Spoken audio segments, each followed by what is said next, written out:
Bonjour et bienvenue dans l'entretien de l'intelligence économique, l'émission consacrée aux acteurs de la mondialisation.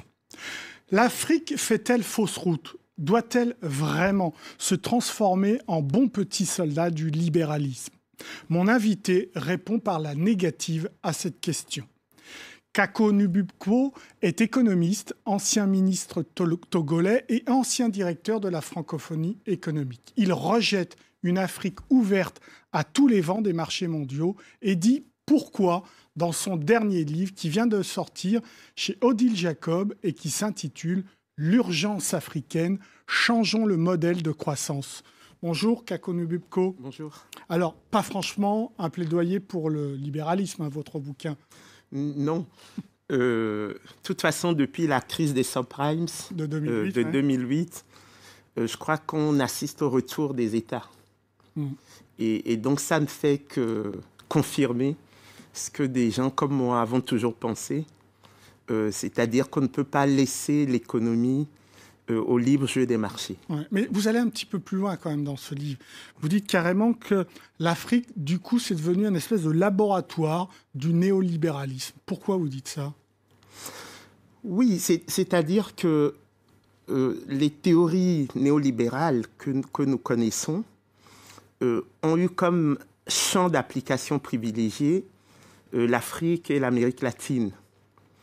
Et donc, les programmes d'ajustement structurel des années 80 ont fait quand même beaucoup de dégâts parce qu'on a constaté le recul de l'État, le recul de l'éducation, de la formation, le recul de la capacité des Africains à créer de la valeur ajoutée, ce qu'on a appelé d'ailleurs un processus de transformation structurelle à l'envers, parce qu'on a une désindustrialisation précoce. Et en face, on a quand même 600 millions de jeunes que nous attendons sur le marché du travail pour les 40 prochaines années. Mais ça veut dire qu'on n'a pas retenu les leçons du passé? Parce que les politiques d'ajustement structurel, c'était les politiques à partir de la fin des années 80. Donc on a compris quand même au début des années 2000 que ça ne fonctionne pas. Et là, vous nous dites que ben non, on repart encore plus fort du côté néolibéral pour l'Afrique. Oui, c'est-à-dire qu'on a connu 3 temps. On a connu le temps des indépendances, qu'on appelait le temps du volontarisme, malheureusement soldé par ce qu'on appelait les éléphants blancs, donc des dépenses d'investissement sans croissance ni création d'emplois au bout, mais avec un surendettement qui était devenu insoutenable. Donc, ce qui a expliqué l'arrivée de l'ajustement structurel. Mais l'ajustement structurel avait 2 dimensions. La bonne gouvernance, et je crois que personne ne peut faire l'apologie de la mauvaise gouvernance, mais une seconde dimension qui était la plongée sans filet de sécurité dans la mondialisation néolibérale. Et c'est contre ce second aspect que je m'insurge, parce que ça n'a jamais été pratiqué nulle part, en tout cas pas avec une telle violence. Vous êtes un protectionniste, au moins pour le secteur agricole. Vous le reconnaissez? Ah oui, moi j'appartiens vraiment à cette école de pensée qu'on appelle celle du protectionnisme éducateur de Friedrich List, qui dit qu'il faut protéger les industries dans l'enfance, de sorte qu'elles 19e siècle. Voilà, de sorte qu'elles puissent petit à petit affronter la concurrence internationale. Bon, à l'époque, l'Allemagne était très peu industrialisée par rapport à l'Angleterre. Et donc, c'était pour protéger l'industrie allemande. Vous voyez quand même le succès. Et il prenait ses leçons des États-Unis qui étaient en train de grandir à cette époque. Est-ce que donc, vous ne croyez pas du tout aux grands projets, aux nouveaux grands projets de l'Union africaine, de cette fameuse ZLEC, la zone de libre-échange commercial continentale? Si, il y a 2 dimensions dans la zone de libre-échange continentale. Une dimension qui me paraît positive, c'est-à-dire l'intégration africaine. Ça renvoie au rêve des pères de l'indépendance. Vous savez, le fameux groupe de Casablanca. Oui.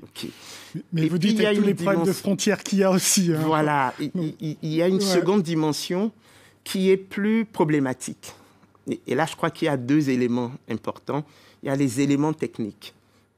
Pour aller à l'essentiel, on n'a pas de mécanisme crédible de sanction par rapport aux déviants. Donc, quand les gens ne respectent pas les règles du jeu, comment les sanctionner de façon crédible. Et puis, il y a la dimension que j'appelle celle de la vision.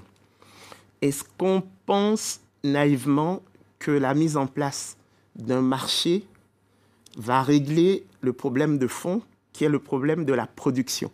Donc, quels sont les mécanismes incitatifs qu'on met en place pour que le marché puisse engendrer une remontée dans les chaînes de valeur? Bon, ce que vous dites très clairement, c'est que les chefs d'État africains, pour l'instant, ne sont pas sur ça.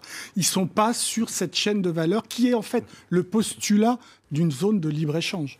Exactement. C'est-à-dire qu'on prend le problème par le mauvais bout. On ne part pas du postulat selon lequel le principal problème aujourd'hui en Afrique, c'est la production.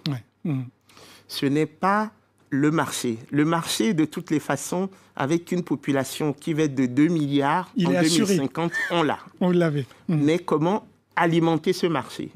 Et donc, c'est là que ça se joue, à mon avis. Donc, on revient à ce protectionnisme sur le secteur agricole. À partir du secteur agricole, on pourrait reconstruire cette production de manière à ce que la valeur ajoutée des biens et des ressources de l'Afrique reste en Afrique. Exactement. Et même par les services, on pourrait le faire, mais à condition que toutes ces innovations qu'on appelle frugales, qu'on observe notamment dans le numérique, puissent passer à l'échelle. C'est-à-dire qu'il y ait des systèmes nationaux ou régionaux d'innovation capables d'en faire des éléments de hausse de productivité globale des facteurs. Vous avez beaucoup travaillé sur le coton. 10 millions de personnes qui sont concernées en Afrique par la filière du coton. Les chefs d'État n'entendent pas ce que vous dites sur le fait que vous ne combattez pas la concurrence avec les mêmes armes à cause du protectionnisme américain, du protectionnisme européen. Pourquoi les chefs d'État africains n'entendent pas ça? Je crois qu'il y a deux raisons.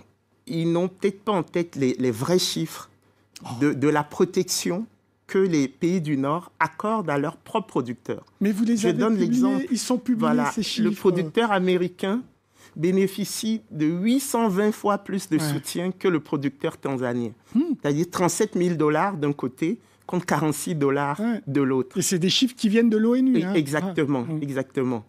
Et le deuxième aspect, c'est qu'on s'est laissé embarquer dans les programmes d'ajustement structurel qui nous ont obligés à faire ce qu'on appelait le désarmement tarifaire. C'est-à-dire qu'on a baissé les droits de douane alors même qu'on voulait, s'agissant du coton, augmenter la part de transformation du coton. Ce qui fait que 60 ans après les indépendances, nous ne transformons toujours que 3% de la fibre de coton. J'ai quand même du mal à vous suivre, Kakoune Bubko, sur le fait que cet immobilisme viendrait du fait que les chefs d'État africains ne sont pas informés. Ils le sont. C'est-à-dire, il y a un certain nombre de rapports. Vous parlez des sorties de milliards d'argent de l'Afrique détournés à cause de l'optimisation fiscale ou de l'évasion fiscale. Les chiffres existent. Ils le savent. Pourquoi ne bougent-ils pas là-dessus? Il y a ce que j'appelle, moi, la superposition des discours. Je crois qu'on répond aux questions lorsqu'elles se posent. Mais on ne voit pas forcément la cohérence d'ensemble du dispositif. Et comme je le dis, la réponse souvent macroéconomique est celle qu'on donne au Fonds monétaire international. C'est-à-dire, on promet d'assainir les finances publiques. Celle qu'on donne aux pays émergents, c'est de dire, on va faire comme vous, on va transformer la matière première. Celle qu'on donne aux Nations Unies, c'est qu'on va atteindre les objectifs du développement durable. Mais on ne se pose pas la question de la cohérence entre ces trois niveaux de discours, macro, méso et micro. Et donc, il y a cet enjeu de construction d'une vision partagée par les populations. Les intellectuels africains, ils sont là pour proposer ce fameux modèle alternatif qui soit africain, l'Afrique pour les Africains, et qui ne soit pas le mimétisme du modèle néolibéral de l'Occident. Un économiste africain qui est au FMI ou à la Banque mondiale, il va répéter le catéchisme du FMI et de la Banque mondiale. Moi qui suis à l'université, j'ai peut-être plus de marge de manœuvre, mais ça, ce sont des choix individuels. Oui, en même temps, vous avez été ministre et vous montrez combien, dans ce livre, ça a été dur aussi de faire passer un certain nombre de messages. Oui, parce que quand vous êtes ministre, vous êtes pris par ce que j'appelle la dictature des urgences. Et donc, quand comme moi, vous travaillez sur la prospective, c'est-à-dire une construction sur le moyen long terme, vous avez effectivement un problème d'incohérence temporelle. Oui. Mais d'un point de vue intellectuel, on est d'accord, il peut y avoir un modèle alternatif. Vous y croyez, vous? C'est-à-dire que les États sont mus dans leurs relations internationales par leurs intérêts réciproques. Et donc, mon espoir, c'est que les responsables africains acceptent de défendre l'intérêt général des populations africaines.